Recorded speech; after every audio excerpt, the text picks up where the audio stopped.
जय श्री राधे। आज हम पढ़ेंगे क्लास 11th का इकोनॉमिक्स का next topic, that is your production possibility curve.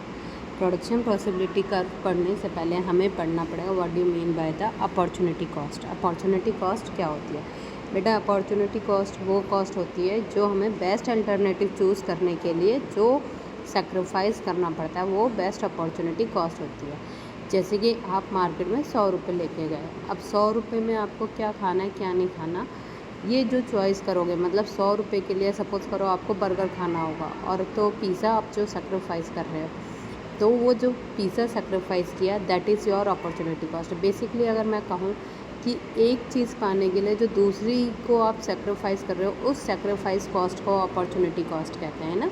जो मतलब आप छोड़ रहे हो उसको, एक चीज़ पाने के लिए जिस चीज़ को आप छोड़ रहे हो उसको कह देते हैं अपॉर्चुनिटी कॉस्ट। ठीक है। अपॉर्चुनिटी कॉस्ट के बाद हमारे जैसे इकनॉमी में आप देखते हो कि रिमोट रिसोर्सेज क्या है, लिमिटेड। जैसे कि लकड़ी से हमें क्या बनाना चाहिए क्या नहीं बनाना चाहिए, तो एक प्रोडक्शन इंक्रीज़ करने के लिए दूसरे का प्रोडक्शन हमें क्या करना पड़ता है, कम करना पड़ता है। जैसे मेरी फैक्ट्री 2 प्रोडक्ट बनाती है, ब्रेड और बटर, तो ब्रेड और बटर बनाने के लिए मुझे क्या करना पड़ेगा, अगर मैं एक का प्रोडक्शन इंक्रीज़ करूँगी तो दूसरे का प्रोडक्शन क्या करूँगी, कम करूँगी। इसी को हम कहते हैं PPC curve, production possibility curve. ये कर्व वो कर्व होता है जो ये शो करता है कि प्रोडक्शन पॉसिबिलिटी कर्व जो है किस पॉइंट पे कितने यूनिट किसके बनने चाहिए। जैसे यहाँ पे गन्स और बटर का दिया तो किस पॉइंट पे कितने यूनिट, जैसे यहाँ पे 40 यूनिट आ रही है तो 40 यूनिट आपकी किसकी हो गई, गन्स की। 30 यूनिट किसकी हो गई, आपकी बटर की। तो ये प्रोडक्शन पॉसिबिलिटी कर्व शो करता है। तो बेसिकली प्रोडक्शन पॉसिबिलिटी कर्व क्या शो करता है कि पॉसिबल कॉम्बिनेशन, ठीक है, पॉसिबल कॉम्बिनेशन, पॉसिबल एक ग्राफिकल प्रेजेंटेशन होती है जिसमें ये दिखाता है कि आप कौन से कॉम्बिनेशन पे कितना प्रोड्यूस करोगे। जैसे यहाँ पे आप देख रहे हो 2 यूनिट दे रखे हैं, गुड एक्स गुड वाई। अगर मैं गुड एक्स से 0 यूनिट बना रही हूँ तो इसकी कितनी बना रही हूँ, 15 यूनिट। ठीक है। और अगर मैं 15 इसकी एक यूनिट बना रही हूँ तो इसकी कितनी बना रही हूँ, 14 यूनिट। अगर मैं इसकी 2 यूनिट बना रही हूँ तो इसकी कितनी बना रही हूँ, 12 यूनिट। अगर मैं 3 बना रही हूँ तो इसकी कितनी बना रही हूँ, 9 यूनिट।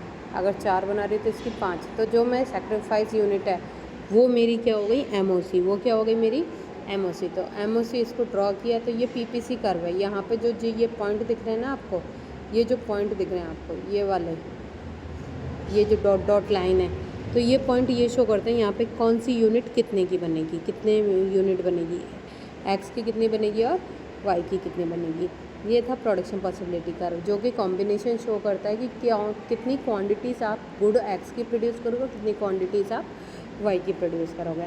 अब आता है कि ये आपका कॉन्केव टू द ओरिजिन क्यों होता है। तो ये कॉन्केव टू द ओरिजिन होता है बेटे due to MOC, MRT. MRT का क्या होता है, रेशियो होता है कि जो सेक्रीफाइसिंग रेशियो होता है उसकी वजह से आपका क्या होता है, एमआरटी डिक्लाइन करता है। तो एमआरटी की वजह से आपका क्या होता है, ये ऑलवेज आपका कॉन्केव टू द ओरिजिन होता है, क्योंकि एमआरटी आपका क्या होगा, डिक्रीज़ होगा।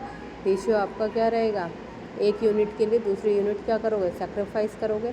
इसलिए एमआरटी की वजह से ये क्या होता है, आपका कॉन्केव टू द ओरिजिन होता है। नेक्स्ट कहता है वाई शिफ्ट कब हो सकता है, तो पीपीसी कर्व शिफ्ट हो सकता है। ठीक है। यहाँ पे इसकी प्रॉपर्टीज़ दी हुई हैं। Properties it is convex to the origin, ठीक है, कॉन्केव टू द ओरिजिन। दूसरा कहता है कि इसमें आपके 2 पॉसिबली स्लोप डाउनवर्ड होता है। इसका स्लोप क्या होता है, डाउनवर्ड होता है। इसका स्लोप डाउनवर्ड इसलिए होता है क्योंकि आप सेक्रीफाइस कर रहे हो, सेक्रीफाइसिंग यूनिट है ना, कि एक यूनिट बढ़ाओगे तो दूसरे यूनिट का सेक्रीफाइस करोगे, तो इसीलिए इसका कर्व हमेशा क्या बनता है, डाउनवर्ड बनता है। दूसरा कहता है शिफ्ट। शिफ्ट जो होगा इसका ऑलवेज क्या होता है, राइटवर्ड। इसका शिफ्ट भी हो सकता है और रोटेट भी हो सकता है। रोटेट कब होगा, जब हम किसी एक्स के गुड्स, मतलब किसी एक गुड्स में क्या करेंगे, चेंज करेंगे। फॉर एन एग्जांपल एक्स और वाई गुड्स थे, ठीक है, यहाँ अच्छे से समझते हैं। एक्स और वाई गुड्स है तो मैंने सिर्फ एक्स का प्रोडक्शन इंक्रीज़ करना है, वाई का नहीं करना। तो जो मैं टेक्नोलॉजी बढ़ाऊँगी, जो भी मैं रिसोर्सेज बढ़ाऊँगी, जो रिसोर्सेज बढ़ाने की वजह से मेरा एक्स का प्रोडक्शन इंक्रीज़ हुआ, तो ये रोटेशन कहलाया। शिफ्ट क्या कहलाता है, ये रोटेशन किसी भी तरह का हो सकता है। रोटेशन आपका बैकवर्ड भी हो सकता है, रोटेशन आपका फॉरवर्ड भी हो सकता है। ये आपका फॉरवर्ड रोटेशन हो गया, राइटवर्ड, ये आपका क्या हो गया, लेफ्टवर्ड रोटेशन। ठीक है। नेक्स्ट आता है कि शिफ्ट। शिफ्ट क्या होता है, पूरा की पूरा कर्व, मतलब आपने दोनों ही बाहर आगे चला जाए, राइटवर्ड चला जाए या लेफ्टवर्ड चला जाए, तो वो क्या हो जाता है, शिफ्ट हो जाता है। अब इसमें जैसे कि मैंने एक्स और वाई दोनों का ही रिसोर्सेज बढ़ा दिया, दोनों की मशीनरी बढ़ा दी, दोनों की लेबर बढ़ा दी, तो दोनों का प्रोडक्शन बढ़ जाएगा। जब दोनों का प्रोडक्शन बढ़ गया तो पीपीसी कर्व क्या होगा, राइटवर्ड शिफ्ट हो जाएगा। टेक्नोलॉजी बढ़ गई, अगर टेक्नोलॉजी डिग्रेड हो जाएगी तो पीपीसी कर्व क्या होगा, लेफ्टवर्ड शिफ्ट हो जाएगा। राइटवर्ड कब होगा, जब टेक्नोलॉजी बढ़ेगी, जब टेक्नोलॉजी घटेगी तो कहाँ हो जाएगा, लेफ्टवर्ड शिफ्ट हो जाएगा। ठीक है, ये राइटवर्ड और लेफ्टवर्ड शिफ्ट हो सकता है। ठीक है, ये मैंने आपको बता दिया। नेक्स्ट कहता है कि इसमें कुछ पॉइंट्स होते हैं, अगर कर्व पे जो भी पॉइंट है वो इफ़िशिएंट पॉइंट माने जाते हैं, चाहे वो कोई भी हो। ठीक है, अगर कोई बाहर है कर्व के तो ये अटेनेबल माना जाता है, इसको आप अचीव ही नहीं कर सकते। ये इनएफिशिएंट होता है, यहाँ पे रिसोर्सेज क्या हुए हैं, कम यूटिलाइज हुए हैं, यहाँ पे रिसोर्सेज क्या हुए हैं, सबसे ज़्यादा यूटिलाइज हुए हैं। यहाँ पे इफ़िशिएंट है, रिसोर्सेज बेस्ट वे में यूटिलाइज हुए हैं कर्व पे। ठीक है, तो ये था मेरा आज का टॉपिक। आई होप पसंद आया होगा। Thank you.